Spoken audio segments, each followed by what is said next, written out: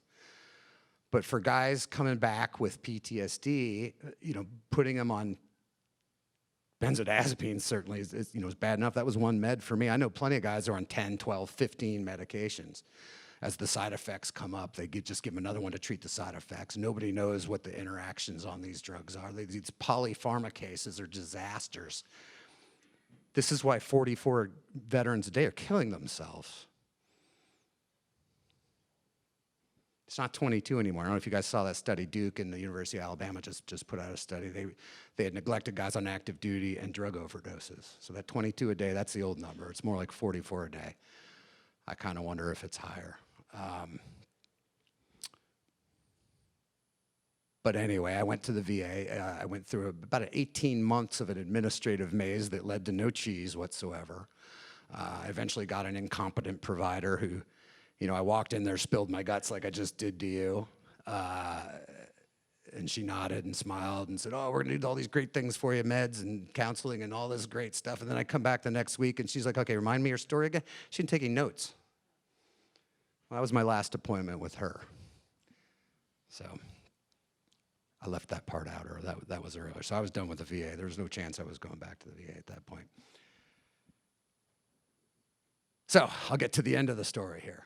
I'm fine right now, by the way. Great to be here.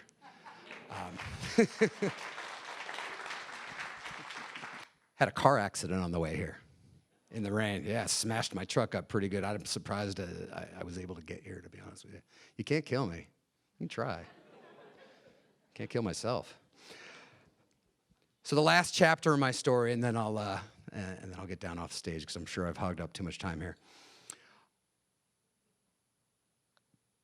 2.5 years of tapering off the Valium. That was over about 2 years ago. What I found once I got off the Valium is all these traumas from combat, from prostate cancer, from the hot, crazy girlfriend, from all this stuff.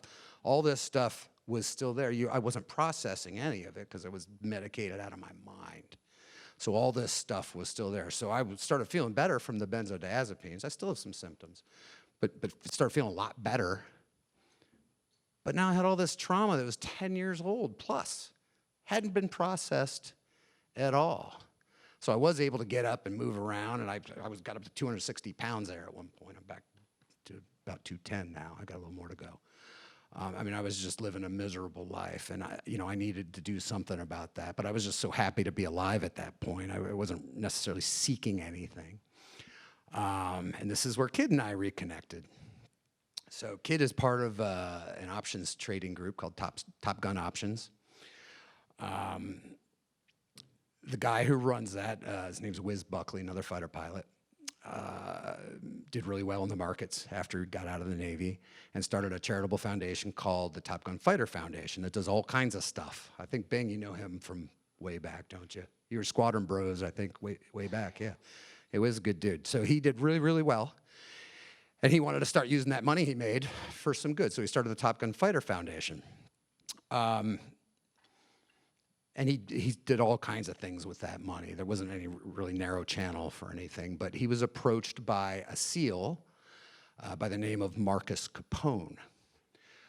Marcus Capone has an interesting story. Marcus was 13 years on the SEAL teams. He was on SEAL Team 6. Those are the guys that do all the black ops and all that stuff. I think he had 7 or 8 deployments to Afghanistan, and he was just an absolute mess. Raging PTSD case. He was medically discharged, medically retired, returned home to his wife Amber and their kids, and basically went down the same road I did. He was on all kinds of pharma. I think he was on a dozen meds at one point. Alcoholic, rage, just not functioning. It was just tearing the family apart. The guy was a mess. And he went through every conceivable modality that you can think of to try to deal with that stuff. Nothing worked. He was about to lose his family. And out of desperation, he went down to Mexico and did this thing called ibogaine. Anyone here heard of ibogaine? It's really esoteric. So ibogaine is, well, kid knows. Ibogaine is what most people would call a psychedelic, kind of like ayahuasca or psilocybin. There's a whole bunch of them out there. Peyote. I don't really like the word psilocybin or psychedelic. Psychedelic means mind manifesting. I would call these medicines, and they are medicines, by the way, not necessarily accepted in our normal Western framework right now, but we're working on that. These things pop out of the ground. If you go to South America, these are deeply understood, and part of these indigenous cultures is just the way. You eat this plant, you see your ancestors, you meet God, whatever, you become connected to everything around you, and it's very healing. So Marcus found this ibogaine therapy. He went down to Mexico, did it, came back a few days later, walked in the door. You should hear Amber tell the story. It's wonderful. I tear up every time I hear it. She said, I got my husband back. She didn't have to say anything. She just walked in the door. She said, I got my husband back. The guy was a mess. Boom, like that.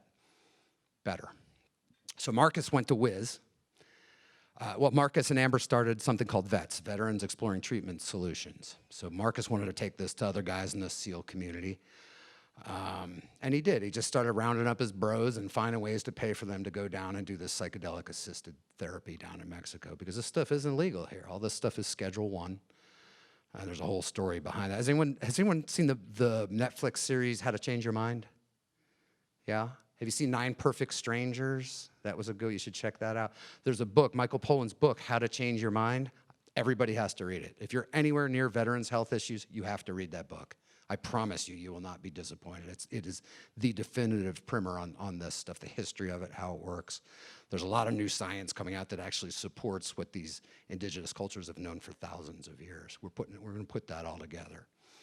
But anyway, Marcus starts VETS. He needs some money. He finds Wiz. He goes to Wiz, says, hey, Wiz, here's my story. Will you help us out? Wiz strokes him a check for mid-6 figures at dinner and says, oh my God, dude, we need to help these guys. And by the way, I'm a mess too. Wiz went down. He did the same treatment that Marcus did. He went down there with Marcus Luttrell. You guys might know that name, the lone survivor. He went down there with Marcus Luttrell, who had obvious reasons to be messed up after what he lived through, and an NFL football player who had CTE and had the same healing experience. So he came back, reported his experience to Top Gun Options. Now he's thinking, well, there's investment opportunities here, right? So he's telling his options trading group, I have another F-14 buddy who's in that group, and he came running to me and said, Slider, you're a mess. You need to do this. That's a bunch of long-hair hippie bullshit, man. I'm an engineer. Vote Republican. I mean, whatever, dude. So Wiz did a video. He put it up on YouTube. It's called Wiz's Initial Debrief, where he tells the story of what he experienced down there and the power of the healing and all that stuff. And I listened to Wiz tell it, and I'll tell you why storytelling is so powerful and why I'm wasting all your time, hopefully not telling you all these stories. Because to hear him tell the story,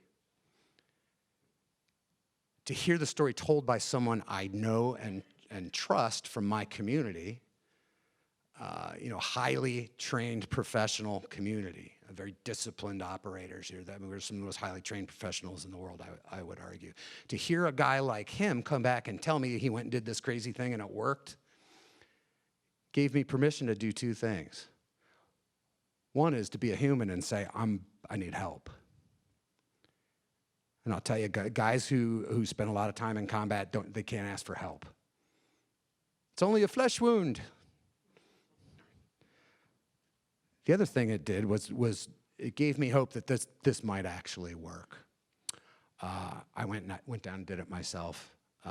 Absolutely changed my life. I promise you I would not be standing here telling you the story right now if I hadn't done that. I wouldn't have given myself permission to be human. I wouldn't have been able to shed the shame of the horrible things I did to myself. I wouldn't have understood what the purpose of my life is. It had always been a mission that someone else gave to me. That's not the purpose of my life. My purpose of my life is to love you guys. I would argue that's the purpose of everyone's life. But these medicines show you this kind of thing. So, I would encourage you to look into this stuff. We're working on a documentary movie about it right now called No Fallen Heroes. Check it out on YouTube. The No Fallen Heroes Foundation. We're doing a lot of work. We're trying to change legislation at the federal level. We've already had some big successes at the state level. Colorado just passed a bill a couple days ago. So ayahuasca, ibogaine, 5-MeO-DMT, peyote, these things are all legal, at least at the state level. Federal level is a problem. So, for veterans on active duty to get these treatments, obviously we have some big stones to move here. But I will tell you this, having had the experience myself, I would argue that anyone coming back from a combat theater is a candidate for this stuff, because there is nothing else we know about that can take you out of that high state of alert that we end up calling PTSD when you're back here in the real world, and getting you back down to where you're operating like a normal human being and you can relate to your family, where you're not driving tactical down 95, not getting in fights in parking lots, not getting arrested, spent a few nights in jail. I was getting in fights all the time. I'm a lover, I'm not a fighter. But I was getting in fights. It's just, it's normal. This is normal, guys. It's a normal reaction to extraordinary experiences. And so the idea that you would need an extraordinary modality to deal with it, it shouldn't be that nuts. So that's it. If you guys want to talk about this more afterwards, happy to grab me, whatever. I'll give you all kinds of information, tell you where to look. Thank you for listening to my long-winded story. I'll finish the way I started. How many fighter pilots does it take to screw in a light bulb? It's just one. He just holds the light bulb and the world revolves around him.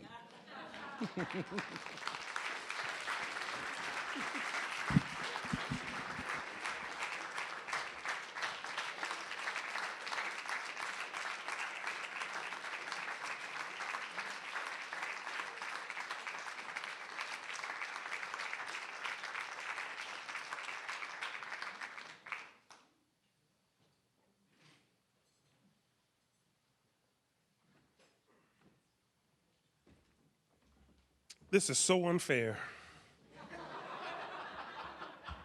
to have to follow that. Let's get started here. I'm going to start by saying my name is Anthony Minter, call sign Tony. Some of y'all will get that on your way home. I'm here to talk about where we're going in 2023 with Veterans Prostate Cancer Awareness.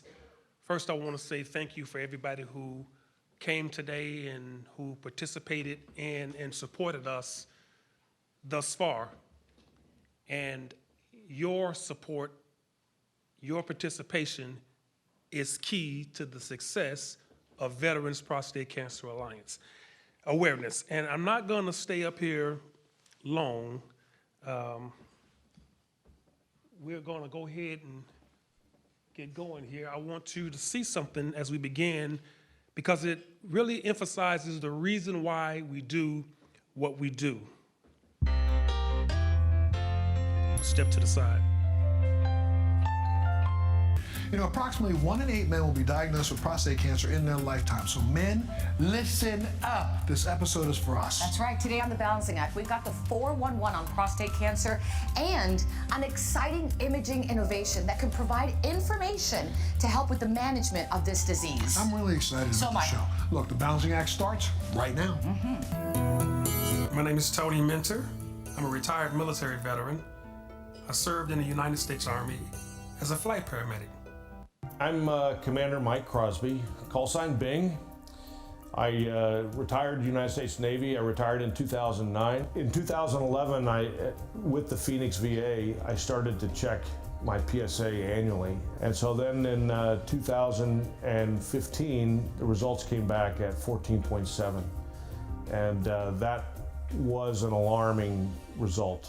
April of 2012, I was called in and I sat down with the urologist I go into the office and she says, I have good news and bad news. She said, the bad news is you have prostate cancer. The good news is we may have caught it early. In the VA, we were told that yes, you probably have cancer, but come back in 6 months because we can't see you right now, we're too busy. I elected to step out of the VA and go to private care and had a biopsy done. The biopsy came back and we were given those words that nobody wants to hear, that you have cancer. When I finished my treatment, I remember standing there ringing the bell, and I said, I aspire to inspire before I expire. And I think that was my marching orders for my advocacy work. I learned how important it was to be a mentor to those who were in the same decision-making phase that I was in, who may not have the support that I had. I wanted to be that support, because this is a brotherhood. During that whole year in 2016, I was asking questions and researching and trying to find information, and it didn't exist. And I started a nonprofit called Veterans Prostate Cancer Awareness. The nonprofit really has 3 missions: to provide educational resources and awareness to the veteran population primarily, but that extends out to active duty military and also all men in the population. The other is to promote new technologies for the treatment and cure of prostate cancer. And then thirdly is to educate men that they need to screen and screen earlier in your life. PYLARIFY has demonstrated benefit for patients at different stages of their prostate cancer journey. In one study, 2/3 of men with recurrent disease who received the PYLARIFY PET CT scans had a change in their intended disease management plan based on the findings. Changes in treatment plan do not necessarily lead to improved patient outcomes. Well, look, we'd like to thank all of our guests for joining us today and sharing such personal stories. Well, there's no doubt that individuals whose lives have been touched by prostate cancer can make a powerful impact through advocacy. That's right. Both Tony and Mike are committed to help increase awareness of prostate cancer.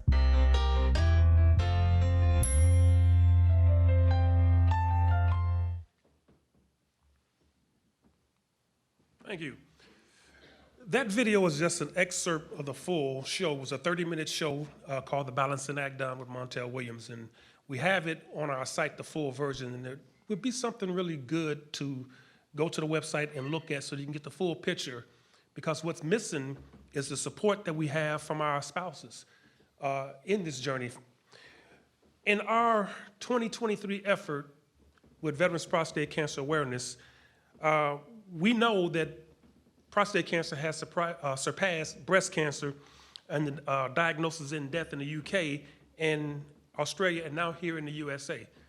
One of the things that we really focus on with VPCa is awareness, education, support, research. We are soliciting support from many professional organizations, and some of you all are here tonight supporting the work that we do. We can't continue to do the work we do without your support, without your participation in what we do as an organization. We have major fundraising activities, and today is one of those activities that we have. We look forward to doing our 3rd annual Gala in San Diego, California, coming up. We chose Veterans Day because we are a veteran organization. And nothing says veterans like Veterans Day. Today is Veterans Day, so we want all the veterans who served, thank you for your service. We really appreciate it.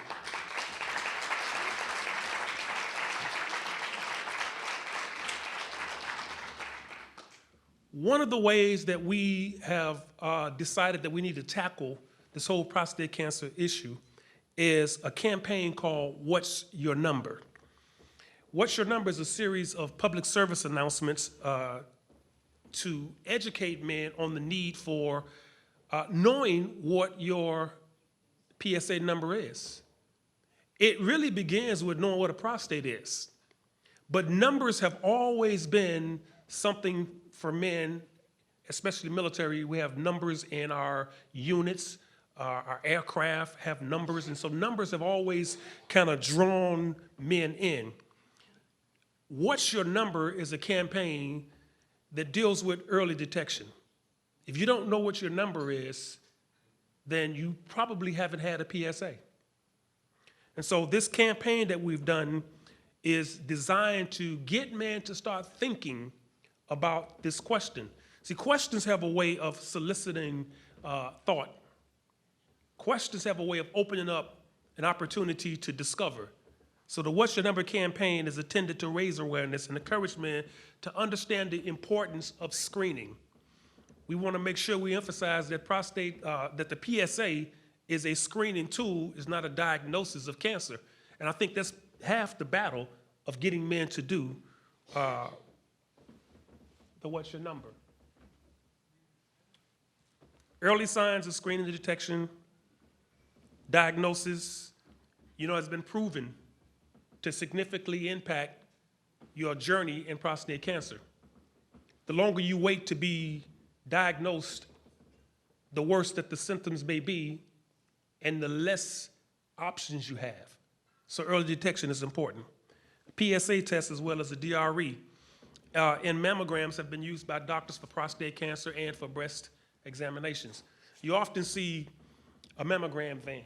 I used to work at the place called Department of Mental Health, and 4 times a year, that mammogram van was out there, and they always had more people than appointments. Man, can you imagine what that would be like if that was the way things were with prostate cancer for a DRE?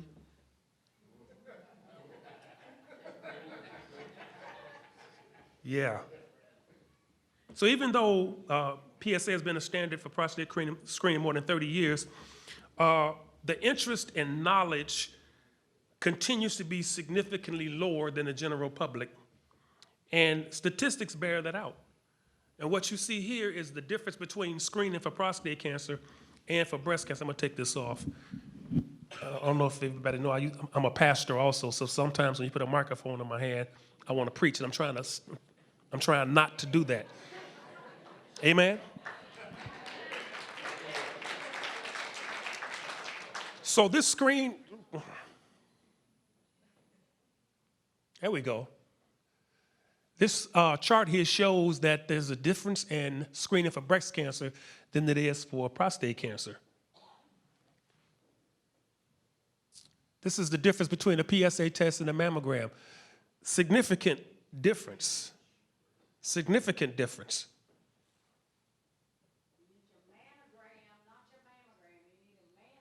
Okay, we're gonna take that. You need your mammogram. Okay, so we came up with the What's Your Number campaign, and this, hey, give me your attention to this here. This is as cool as it gets. Let's see if we can make it go.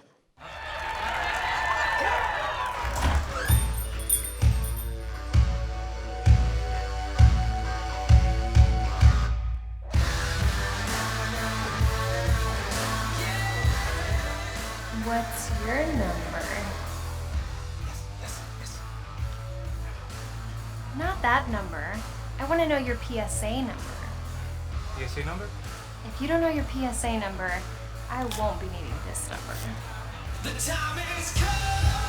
PSA is your prostate-specific antigen score, which comes from a simple blood test. Veterans are 40% more likely to develop prostate cancer and need to begin screening earlier than the general population. The Veterans Prostate Cancer Awareness Foundation and the National Comprehensive Cancer Network stress the importance of screening men at high risk starting at age 40. Contact your doctor or the local VA to save your life. Isn't that cool or what? This is the first of the videos and commercials, if you will, that we're going to be doing for this What's Your Number campaign. Come on now. And we want to give thanks to Skyline Media. The story behind this is that the conversation took place, and something like this normally takes a long time to get done. I think it was like in 3 or 4 days, everything was done. The video shooting, the editing, getting the talent, everything was done in like 3 or 4 days. So Skyline Media is awesome.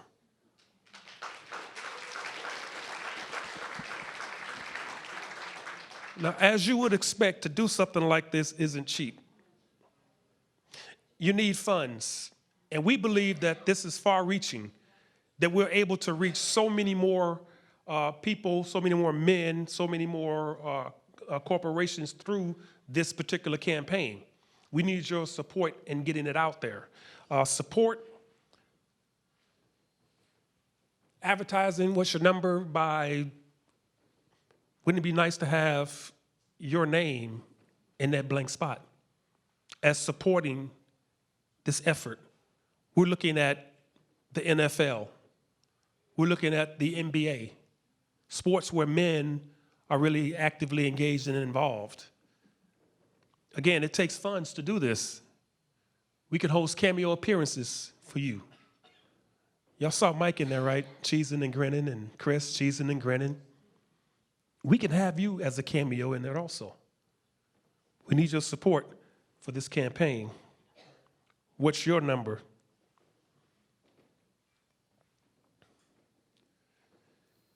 Looking at 2023, this is the program that I'm most proud of, is the 50 Vets in 50 States. The goal of 50 Vets in 50 States is to have a veteran liaison advocate volunteer for each VA Med Center, to be that connection between industry, the patients, their families, the communities, and the VA.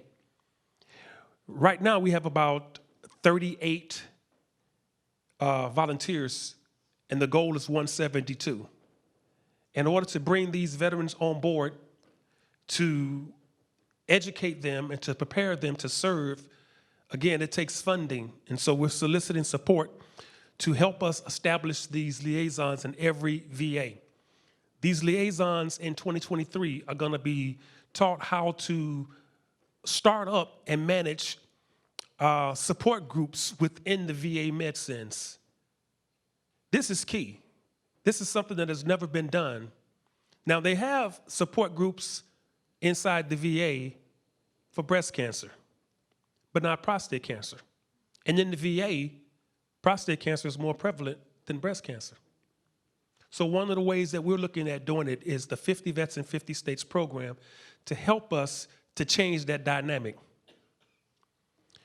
These VA veterans will also be delivering educational materials to the staff at VA. As Mike alluded to earlier, we were at a trade show and we were giving out educational materials and documents, and it was so well received that we ran out. If you have these liaisons on station at these different VAs, they can have a better access to the VA to get these materials out. We want to, the last one I think is important. I don't know if you're aware of the change that you go through when you're on ADT. And so there's this program that's been held in Canada and I think in Europe that it's called Living with ADT, Living While on ADT. And we're trying to bring it to the US, specifically into the VA medicines.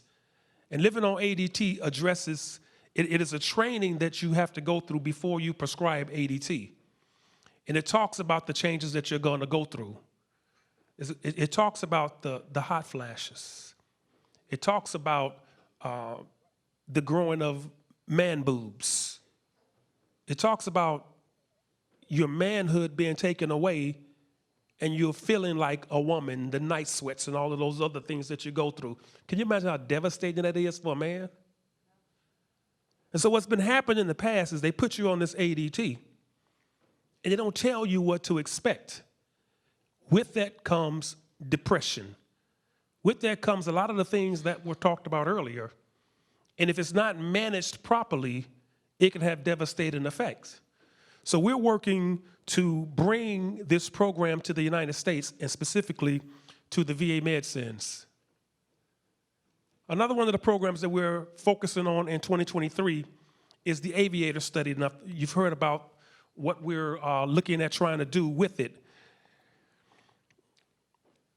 The aviator study is looking at some of the things that we're talking about earlier with aviators, the radar, and all of those things that pilots and crew members have to deal with, the fuel.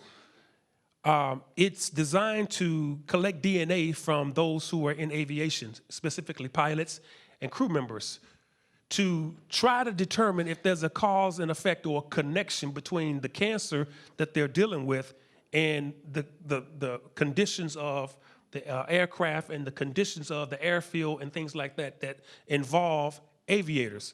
And so this study is ongoing, and our goal is to recruit for this study. I think it's about 1,500. 1,000 is the goal that we're in the process of recruiting for. We're at about maybe 300 or 400 at this time. And so we're still actively recruiting, and we want to amp that up in 2023. In 2023, we want to fully be prepared to go forward with the study. And again, this is something that we're going to need the support of industry to help us to get over the hump and getting these veterans into the study so that we can make a difference and make an impact in their lives. We have a tool called the Prostate Cancer Health Storylines. This is a software program that you can load on your cell phone. It allows you to enter your information about what's going on with you, and it's so really cool because it can connect straight to your healthcare provider. And what's good about that is, let's say you're having a mental health crisis, for instance. Well, with this software on your cell phone, it'll ask you, what is your mood right now? And you just push the button, and it sends that information to your healthcare provider. And there's certain parameters that will cause that healthcare provider to call you. Not only with your mental health condition, but also you put your signs and symptoms on what's going on with you. And if it falls outside of a certain window, your healthcare provider will call you to contact you and say, hey, look, this is what you're reporting. We need you to come in. Early intervention is key to treatment success. There's really no way around it. And so anything that you can do to enhance the care of the veterans, you want to do that. We believe that this healthcare storylines is one of those ways to do that. And we're going to be working diligently with the corporation that does the software to bring this to light and to get it into the VA medicines. It's a lot of work, but anything worth having is worth working for. And so we're going to continue to do that. Life on ADT, I mentioned it earlier. This is a program. Right now they're up to the 2nd edition in the book. They're in the process of creating the 3rd edition of this book that talks about living with ADT. In it, you learn about the side effects of ADT. You learn how to manage those side effects. You complete goal-setting exercises. And what they do is they train health providers and how to provide this training to the veterans.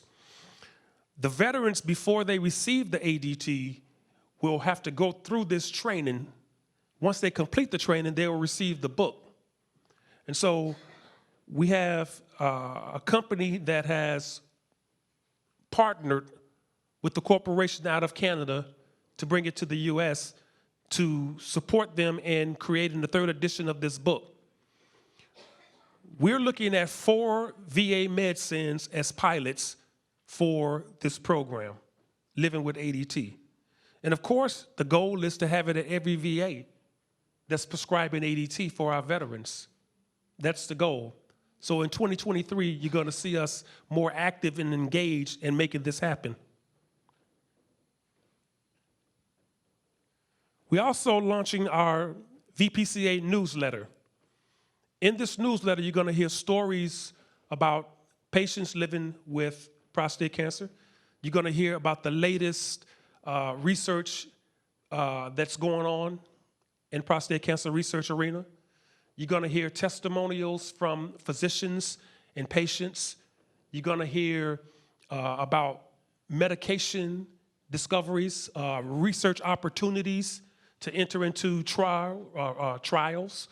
So there's so much going on that we want to be participating in when it comes to communicating with our veterans. Industry insights. There's a lot going on in industry. We want to house as much of it as possible in a central location so that our veterans don't have to use Google to try to figure out what's good, what's bad. We want to do that work in advance for them so that what we provide for them is credible and it's good. Patient-to-patient concerns. It's just going to be a well put together newsletter. And so we're looking for and soliciting your input and making this the best possible newsletter that it can be. This is a view of our new website. We revamped what we had, went to this website, and up in the corner on the webpage, you'll see donate. This is a place where we can have everybody who's interested and excited about supporting the work that we do to donate to the organization to help us to do the things that we've committed to do in 2023. We're bringing on people to help us in this effort. We're giving them clear direction, clear purpose, and clear goals to bring it forward. You can have all of the ideas that you want, but if you don't have the foot soldiers on the ground doing the work, it's probably not going to happen. So we're trying to put the foot soldiers on the ground to make all of the programs, all of the initiatives and the efforts that we have for 2023 possible. And in order to put these people on the ground and to make these programs and processes work, we need your help, we need your support, and we're asking in advance that you join us, that you partner with us in what we're doing. Mike talked about using us. Use us. Use us. We know how to communicate to the VA. Tell us what you want the VA to know. Allow us to work it, get it into the VA, and be that conduit between the two of you all. But we definitely need your support. Definitely need your support. And with that, I've given you the condensed version of what we're doing in 2023. I appreciate in advance all of the support that you're going to give us, because I know I can read your faces, I can read your heart, and you're excited about joining us and partnering with us with what we're doing. And I look forward to seeing each of you in San Diego in 2023. Amen?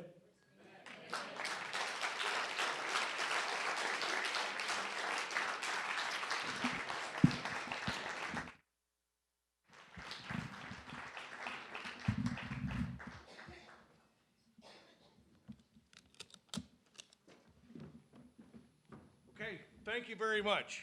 Thanks for coming tonight. Thanks for participating.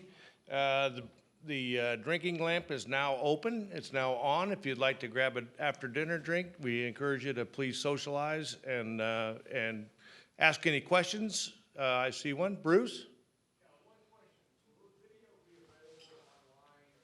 Yes. If you came tonight and you sponsored, thank you all again. You will receive a complete package, including the presentation, all the videos, and we will tell you how to download those things. And there'll also be some movies and highlights from the evening tonight as well. So we know who all you are. We'll get it all out to you. Just give us a few days. All right? So thanks very much again, and I really appreciate it. Thank you very much.